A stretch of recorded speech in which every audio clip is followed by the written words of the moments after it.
Bismillahirrahmanirrahim. Assalamualaikum warahmatullahi wabarakatuh. Baik, perkenalkan nama saya Sulistawati, NIM 197, akan mengambil kasus separatisme, yang dimana gerakan untuk memisahkan diri. Yang pertama saya akan menjelaskan gerakan separatisme ini dapat menimbulkan ancaman terhadap negara.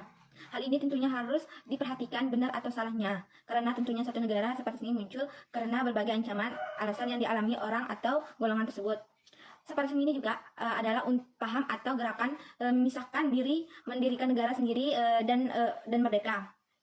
Pemisahan diri dari satu persatuan golongan bangsa untuk mendapatkan dukungan lainnya. Lanjut, separatisme ini juga gerakan yang tentunya memilih tujuan untuk memisahkan diri dari suatu wilayah atau negara dari negara telah terjadi di bagian negara termasuk di Indonesia. Yang kedua, saya akan menjelaskan penyebab separatisme ini. Penyebab separatisme ini ada dua konflik. Yang pertama, vertikal dan konflik horizontal. Yang pertama, konflik vertikal dan konflik horizontal yang menjadi dalam suatu negara. Kedua konflik tersebut menjadi faktor penyebab separatisme yang utama. Selain itu, penyebab separatisme adalah masalah sosial dan konflik.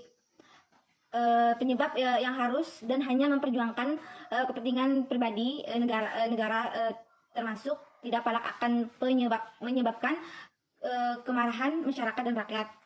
Yang ketiga, saya akan menjelaskan contoh dari separatisme ini. Ada 3 contoh dari separatisme tersebut. Yang pertama, pemberontakan PKI di Medium. Yang kedua, pemberontakan Darul Islam dan Tentara Islam di Indonesia. Yang ketiga, Republik Maluku Selatan. Yang pertama, saya akan menjelaskan contoh dari separatisme pemberontakan PKI di Medium di Indonesia adalah untuk memberontakkan PKI di Medium pada tahun 1948. Pada tanggal 15 September, Meso memproklamasikan berdirinya pemerintahan satelit di Indonesia. Yang kedua, pemberontakan Darul Islam dan Tentara Islam di Indonesia. Dari pemberontakan Darul Islam dan Tentara Islam di Indonesia. Selain itu juga ada beberapa pemberontakan yang dilakukan Darul Islam dan Tentara Islam di Indonesia berdasarkan perundingan Relpil. Kekuatan militer Republik Indonesia itu ibaratkan yang dikuasai Belanda dan mengundang di daerah Jawa Tengah yang dikuasai Republik Indonesia. Yang ketiga, contoh dari Republik Maluku Selatan. Republik yang diproklamasikan kemerdekaan pada tanggal 25 April 1950 dengan maksud untuk memisahkan diri dari negara Indonesia.